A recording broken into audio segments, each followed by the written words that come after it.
2026년 8월 15일 토요일 광야의 묵상입니다. 오늘 우리에게 주시는 살아있고 항상 있는 하나님의 말씀은 이사야 27장 2절로 13절입니다. 그 나라의 너희는 아름다운 포도원을 두고 노래를 부를지어다. 나 여호와는 포도원 지기가 되며 때때로 물을 주며 밤낮으로 간수하여 아무든지 이를 해치지 못하게 하리로다. 나는 포도원에 대하여 노함이 없나니 찔레와 가시가 나를 대적하여 싸운다 하자 내가 그것을 밟고 모아 불사르리라. 후일에는 야곱의 뿌리가 박히며 이스라엘의 움이 돋고 꽃이 필 것이라. 그들이 그 결실로 지면을 채우리로다. 주께서 그 백성을 치셨던들 그 백성을 친 자들을 치심과 같았겠으며 백성이 죽임을 당하였던들 백성을 죽인 자가 죽임을 당함과 같았겠느냐. 주께서 백성을 적당하게 견책하사 쫓아내실 때 동풍 부는 날에 폭풍으로 그들을 옮기셨느니라.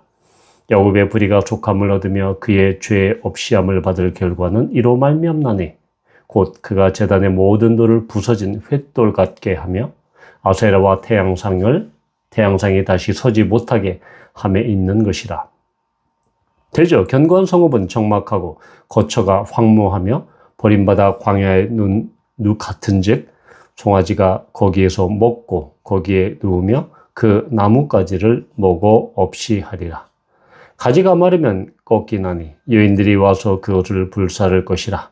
백성이 지각이 없으므로 그들을 지으신 이가 불쌍히 여기지 아니하시며 그들을 조성하신 이가 은혜를 베풀지 아니하시리라. 너희 이스라엘 자손들아, 그날에 여호와께서 창이라는 하수에서부터 애굽 시내까지 과실을 떠오는 것 같이 너희를 하나하나 모으시리라. 그날에 큰 나팔을 불리니 아수르 땅에서 멸망하는 자들과 애굽 땅에서 쫓겨난 자들이 돌아와서 예루살렘 성산에서 여호와께 예배하리라. 아멘.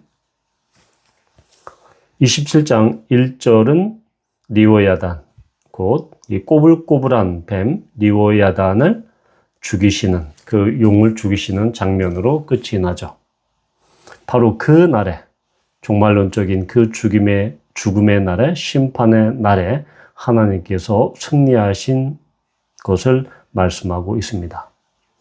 사실 이 리오야단, 이 꼬불꼬불한 뱀이다라고 하는 것은 티그리스 강의 그런 아수르, 또한 유프라테스 강의 바벨론, 나일 강의 애굽, 이집트, 이런 것처럼 하나님을 거역하고 하나님을 배반하는, 거스르는 그 모든 악의 세력을 총칭하는 그런 개념이 바로 리오야단입니다. 종말론적으로 그러한 모든 악의 세력들을 하나님께서 징벌하시고 심판하신 그 날에 2절부터 아름다운 포도원 노래를 부르고 있습니다. 우리는 이미 이사야 앞에 5장에서 포도원 노래, 포도원 지기로서 하나님의 그 노래를 우리는 이미 보죠.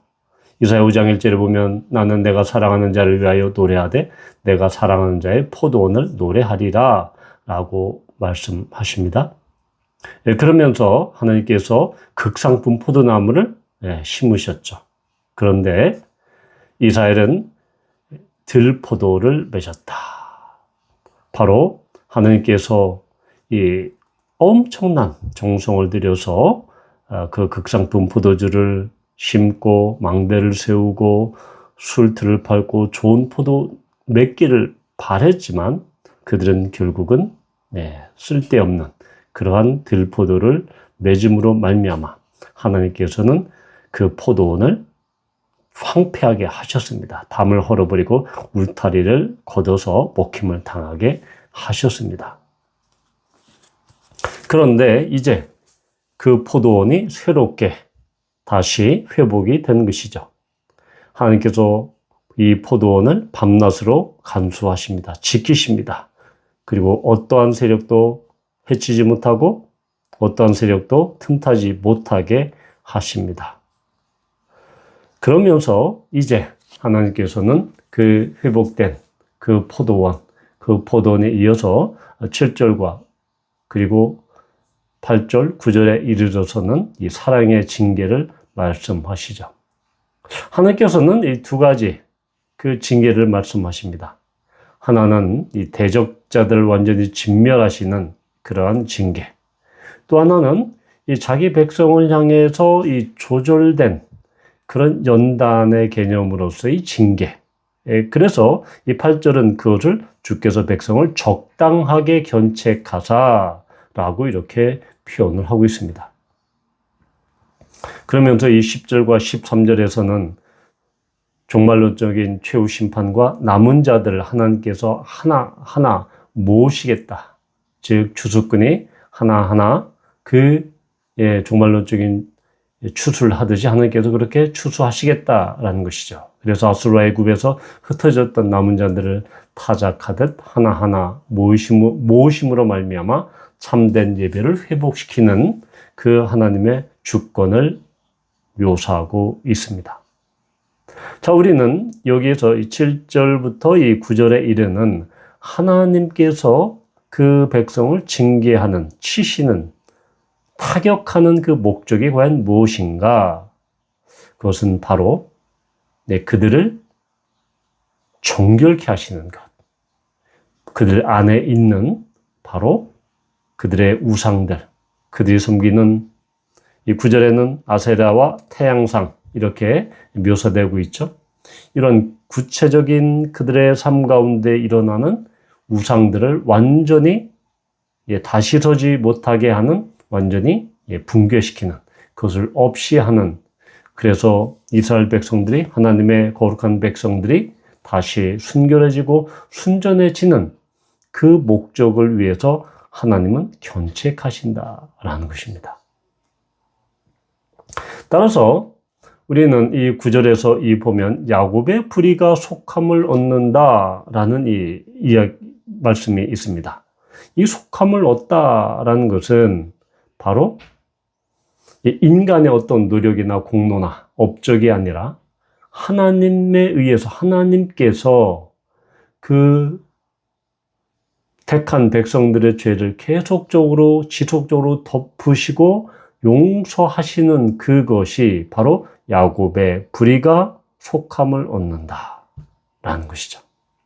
그래서 이 속함을 얻는다라는 것은 우리가 이 성전에서, 이 성막에서 이 지성소의 속죄소, 지성소에는 이 속죄소의 그 언어와 그 단어와 어근을 같이 하는 그런 단어입니다. 따라서 이 속죄의 개념은 바로 우리 가운데 내면적으로 우리의 감정이나 우리의 생각이나 이런 것에 의해서 이 속죄가 증거, 우리가 죄가 속해졌다는 것이 우리 내면에만 머무는 것이 아니라 바로 우리가 볼 수 있는, 우리가 실제적으로 행동할 수 있는 것으로 증명돼야 한다. 왜 그렇습니까? 바로 아세라와 태양상이 다시 서지 못하게 그 제단의 모든 돌들을 부서진 횃돌 같게 하신다. 결국 제단의 모든 돌을 그렇게 부숴버림으로 말미암아 그들 안에 있었던 아세라와 태양상이 다시 서지 못하게 철저히 파괴하는 것. 그래서 결국은 하나님께서 속죄하신다, 죄를 용서하신다, 죄를 덮으신다라는 것은 내면에, 우리 내면에 어떤 정서나 마음의 상태, 그 상태를 넘어서서 우리 안에 있는 우상을 완전히 없애버리는, 그것을 철폐시켜버리는 그런 우리의 삶의 순결함, 정결함, 성결함까지 나타내야 된다는 것을 보여주고 있습니다. 따라서 하나님께서는 그의 택한 백성들을 징계하시는 그 궁극적인 목적은 그들을 완전히 죽이시는 것이 아니시죠.